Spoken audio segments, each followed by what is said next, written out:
Assalamualaikum warahmatullahi wabarakatuh. Salam sejahtera untuk kita semua. Pemirsa, kembali bersama kami Ajudan Aliansi Juara Dukung Anies Baswedan jadi Presiden RI 2024 nanti. Amin. Insya Allah. Ya, amin. Amin. Ya. Nah, kali ini kita membahas tentang debat capres yang Ketiga. kemarin itu, yang ketiga, hari Minggu 7 Januari 2024. Ya. Dikatakan bahwa debat ini adalah yang paling panas ini, Pak. Nah, untuk itulah kita coba ya bincangkan pada kesempatan ini, dan saya bersama Pak Heri dan Uda Riko. Pak Heri, apa kabar ini, Pak? Sehat, alhamdulillah. Tidak ada halangan suatu apapun, lancar. Cuma hujan merintik-rintik. Di Depok ya hujan terus ini, Pak, ya, curah hujannya Cuaca tinggi. bikin ngantuk. Alhamdulillah ya.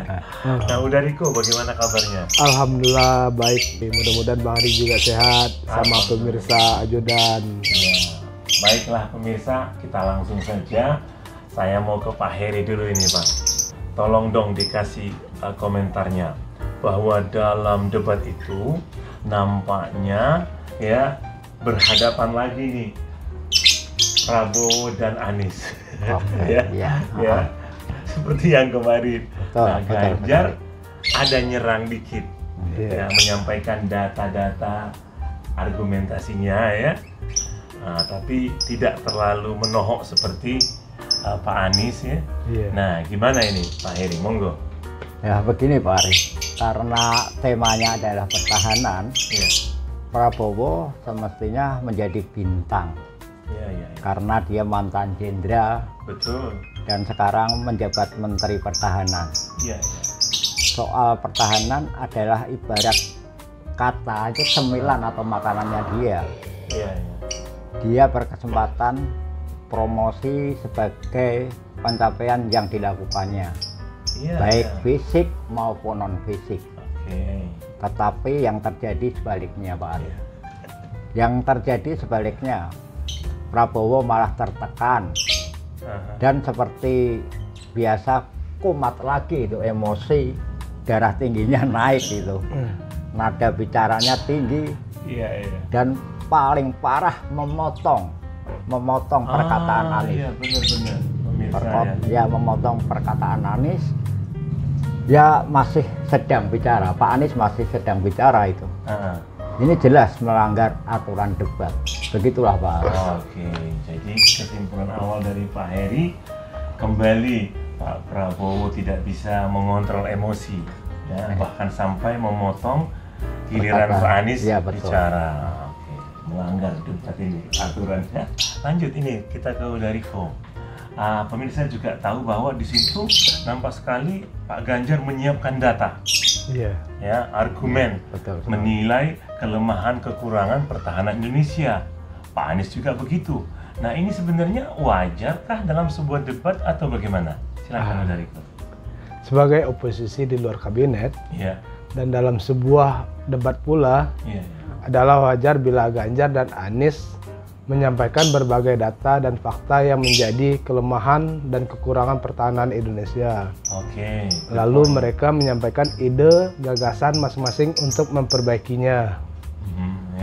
Tentang pemberian nilai 5 atau 11 dari 100 atas kinerja Kementerian Pertahanan oleh Ganjar dan Anies merupakan pendapat pribadi. Silakan rakyat menilai juga.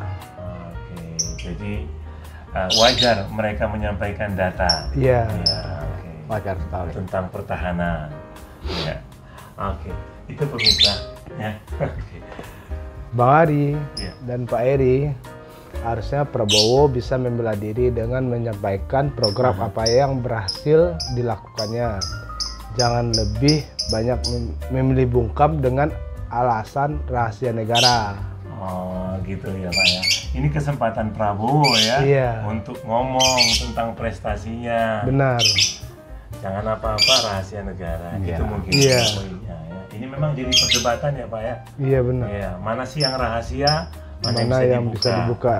Saya pikir kalau kita cukup profesional, tentu bisa menyampaikan ke publik mana yang bisa, mana yang rahasia. Yang rahasia ya. Oke. Nah pemirsa, yuk kita ulik-ulik lagi masalah mana yang rahasia dan mana yang boleh dibuka ini. Mungkin Pak Heri bisa nambahkan lagi. Terima kasih Pak Ari dan Pak Riko dan pemirsa. Perlu dipahami, data rahasia bukan cuma dalam bidang pertahanan, begitu Pak Ari. Tetapi di semua bidang kementerian ada data rahasia. Bahkan dalam setiap rumah tangga, pasangan suami istri ada yang perlu dirahasiakan. Dan ada pula yang bisa disampaikan.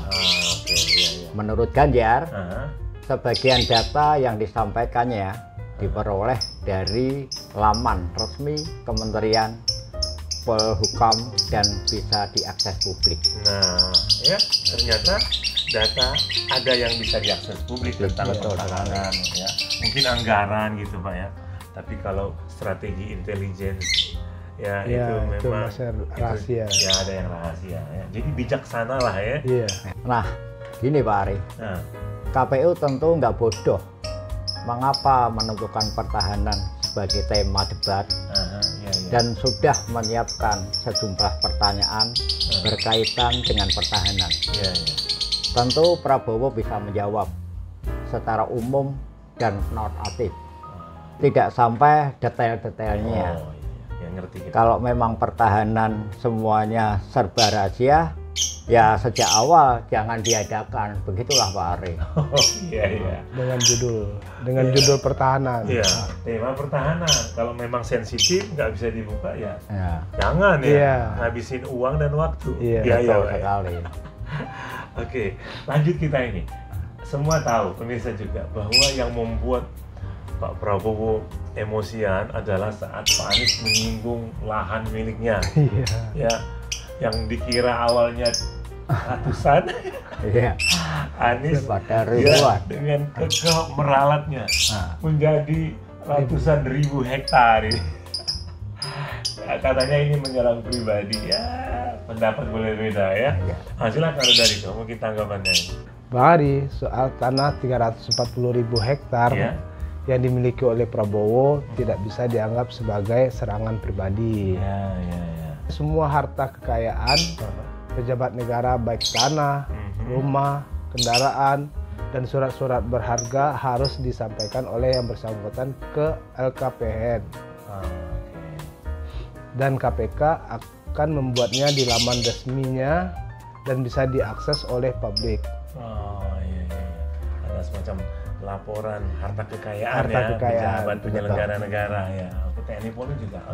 Dan ingat Bang Ari, Jokowi adalah orang pertama yang menyinggung soal tanah Prabowo pada saat debat Capres 2019.